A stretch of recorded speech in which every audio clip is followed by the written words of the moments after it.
ಸತ್ಯ ನ್ಯೂಸ್ ನೈಜ ಸುದ್ದಿಯ ಅನಾವರಣ.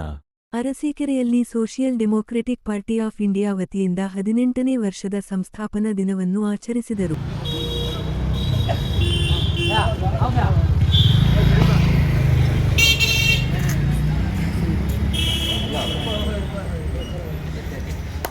जिंदाबाद जिंदाबाद जिंदाबाद जिंदाबाद जिंदाबाद जिंदाबाद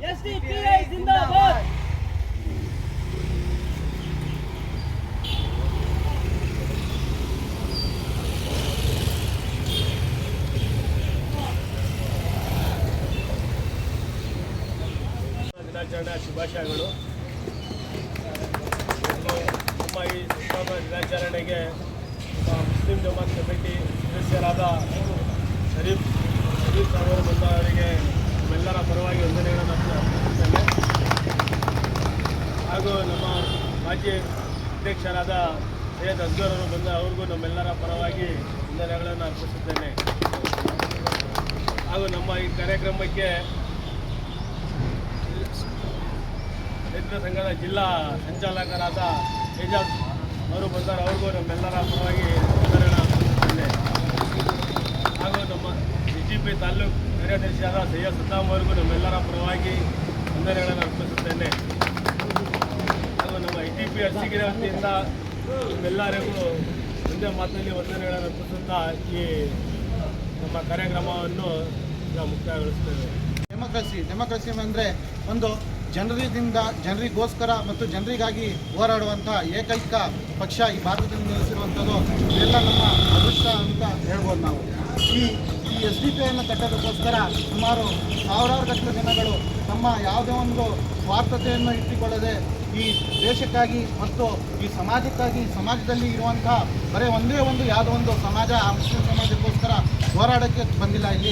ಇಲ್ಲಿ ಒಂದು ಪ್ರಾಫಿಟ್ ಮೊಹಮ್ಮದ್ ಸಲ್ಲಲ್ಲಾಹು ಅಲೈಹಿ ವಸಲ್ಲಂ ರವರ ಒಂದು ನಿರ್ದೇಶನದಂತೆ ಅವರ ಸುನ್ನತರಂಗೆ ಯಾವ ರೀತಿಯಾಗಿ ಈ ನಮ್ಮ ಮೊಹಮ್ಮದ್ ರಸೂಲುಲ್ಲಾಹ್ ಸಲ್ಲಲ್ಲಾಹು ಅಲೈಹಿ ವಸಲ್ಲಂ ಈ ಜಗತ್ತಿಗೆ ಬಂದಿದ ತಕ್ಷಣವೇ ಈ ಜಗತ್ತಿನಲ್ಲಿ ನ್ಯಾಯ, ಶಾಂತಿ ಮತ್ತು ಎಲ್ಲರಿಗೂ ಕೂಡ ಒಂದು ಹೆಣ್ಣು ಮಕ್ಕಳಿಗೋಸ್ಕರ ಏನು ಮಾಡಿದ್ರು, ಇಲ್ಲಿ ಹೋರಾಡಿದ್ರು. ಅದಕ್ಕಿಂತ ಮುಂಚೆ ಯಾವುದೇ ರೀತಿಯಾಗಿರುವಂತಹ ಒಂದು ಅಧಿಕಾರಗಳು ಈ ಹೆಣ್ಣು ಮಕ್ಕಳಿಗೆ ಇರಲಿಲ್ಲ.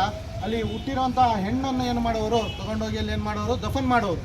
ಹಾಗಾಗಿ ನಿಜವಾದ ರೀತಿಯಲ್ಲಿ ನೋಡಿ ಆ ಸುನ್ನತನ್ನು ನಾವು ಏನು ಮಾಡ್ತಾ ಇದ್ದೀವಿ, ಇವತ್ತು ನಾವು ಇಲ್ಲಿ ಮುಂದುವರಿಸ್ಕೊಂಡು ಹೋಗ್ತಾ ಇದ್ದೀವಿ. ಯಾಕಂದರೆ ಈ ಮುಸ್ಲಿಂ ಸಮಾಜ ಆಗಿರ್ಬೋದು, ಬೇರೆ ಯಾವುದೇ ಒಂದು ಸಮಾಜ ಆಗಿರ್ಬೋದು, ಯಾವ ಸಮಾಜದಲ್ಲಿ ಒಂದು ಸಮಾಜದ ಕಳಕಳಿಯನ್ನು ಮೊದಲು ಈ ಪ್ರಪಂಚಕ್ಕೆ ತೋರಿಸಿಕೊಟ್ಟಂತಹ ಮಹಾನ್ ವ್ಯಕ್ತಿ, ಮಹಾನ್ ಶಾಂತಿದೂತ ಪ್ರಾಫೆಟ್ ಮೊಹಮ್ಮದ್ ಸಲ್ಲಲ್ಲಾಹು ಅಲೈಹಿ ವಸಲ್ಲಂ ರವರ ನಿರ್ದೇಶನದಂತೆ ಈ ಪಾರ್ಟಿ ಏನಾಗಿದೆ ಇಲ್ಲಿ ಒಂದು ಸ್ಥಾಪನೆಗೆ ಬಂದಿದೆ.